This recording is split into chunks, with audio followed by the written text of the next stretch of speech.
Here's Craig in Nederland. Craig, you're on AM760. Go ahead. Hey, Craig. Good morning, Jay. Hi. Hey, let's see. I was just calling because I wanted to comment on what you were saying about Scientology earlier. I think you give them too much credit by calling them a religion. They call themselves that, but in reality, they're a criminal money extracting organization. We're talking about an organization that has a fair game policy that encourages people to engage in criminal behavior against enemies of the church. We're talking about a church that's run U.S. citizens out of the country with the threat of imprisonment. You can Google for Keith Henson to find out about that. He's a friend of mine.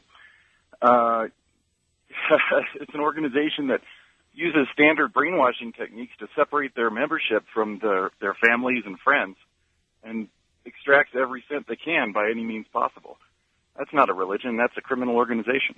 Well, okay, you say all this, but you know the rule here. I mean, you're going to have to in some way, shape, or form back that up. I mean, okay, first of all, they're a criminal organization. What crimes have they committed? Well, they were convicted of infiltrating the IRS about 2 decades ago in an effort to wipe out the records of every high church official. And that's documented. If you want to find out more about this, you can go to clambake.org. It's a website that's devoted to exposing the truth about these guys. But there's extensive records throughout the publicly available literature. Well, see, my problem with them is that, number one, I'm an agnostic. Number two, I find it really hard to take seriously a religion founded by a science fiction writer. I don't get how that works. Well, Hubbard. Well, you probably know the story that Hubbard was failing as a writer. He wasn't making any money. Right, exactly. And he's been quoted by many other authors as pointing out that the real money was in founding a religion. A few years later, Scientology was born. Well, see, I don't disagree with that. And I view that as kind of like the same way I would view the Nation of Islam, which a lot of people confuse as being mainstream Islam when it's not. And to me, the Nation of Islam is a racket, and I just can't take anybody seriously who says to me, who believes in things like Xenu and, all of this kind of stuff, and the guy who founds it is a science fiction writer. Because what that makes me think is, okay, then you and I can get together and do the same thing. We'll just call it something else. Sure. Well, I guess following your line that you recommend people look into it for themselves, if people look into it, don't just go to the Scientology front office. Make sure that you get all the resources you can. They're easy to find on the web, and they're easy to find in public libraries. Find out what other people are saying about this organization before getting involved. All right. Fair enough, Craig. Appreciate it, man. Have a good morning. Okay, you too.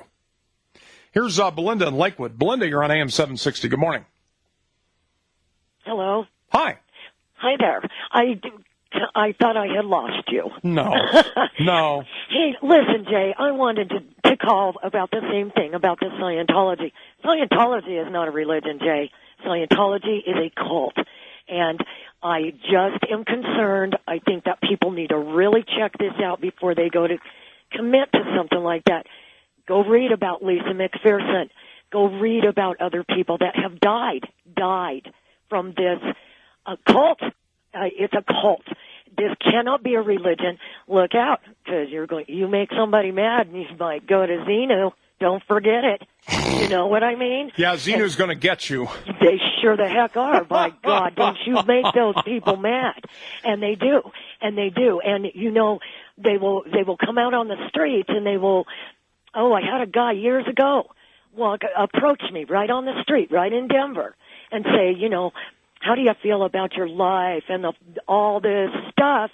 And pretty soon there I was, got an appointment to go meet with him, and I was really young, in my 20s, and I'm like, okay, well, this could be good. I'd like to, have a good life, blah, blah, blah. Well, yeah, I never did do that appointment. I don't know why, but I never did make it to that appointment, and to this day, I am so glad, because they suck you in.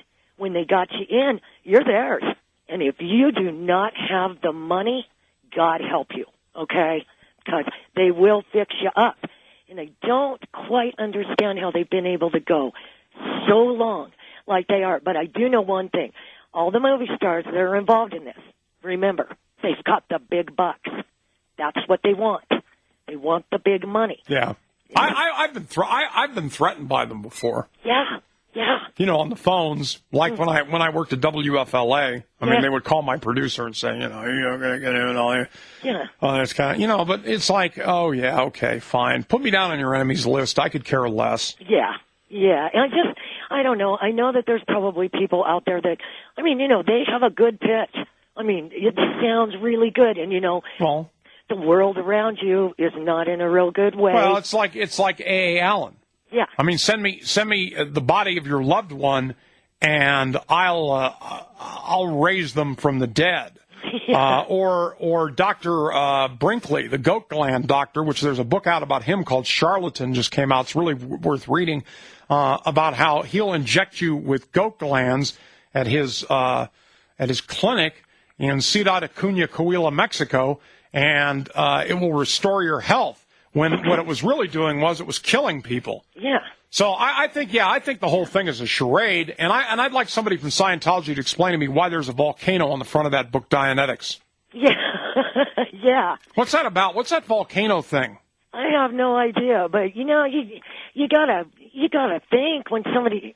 Yeah, Xenu. What the heck is Xenu? Yeah, okay. Yeah, I'm waiting for Xenu to meet me at the door today when I get off. Yeah, L. Ron's behind it. Yeah, Here he exactly. comes. Belinda, thanks. I appreciate the call. Okay, thank you. Uh-huh. Bye-bye. You think Xenu will meet me at the door when I get off? I don't think so.